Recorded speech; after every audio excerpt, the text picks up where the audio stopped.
Hi friends, ముందుగా అందరికీ దేవీ నవరాత్రుల శుభాకాంక్షలు. రెండవ రోజు శ్రీ గాయత్రీదేవి అవతారంలో అమ్మవారి దర్శనం ఇస్తారు. ప్రసాదం పులిహోర పెడతాము.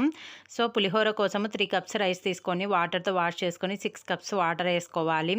1 table spoon salt, 1 table spoon oil వేసుకొని ఉడికించుకోవాలి. అంతలోపు చింతపండుని హాట్ వాటర్లో నానబెట్టుకొని చింతపండు గుజ్జు తీసుకొని 1/2 టేబుల్ స్పూన్ పసుపు, 2 1/2 స్పూన్ సాల్ట్ వేసుకొని దగ్గరకు వచ్చేంత వరకు ఉడికించుకోవాలి.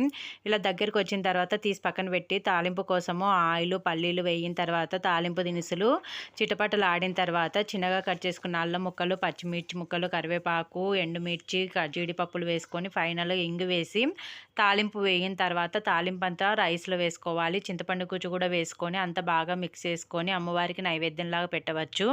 ఈ 9 నవరాత్రులలో ఏ రోజు ఏ ప్రసాదం చేయాలనేది మన ఛానల్లో లాంగ్ వీడియో ఉంది. కింద టైటిల్ దగ్గర లింక్ ఇస్తాను. మీకు ఇంట్రెస్ట్ ఉంటే ఒకసారి చూడండి. మీకు ఈ వీడియో నచ్చినట్టయితే మన ఛానల్ లైక్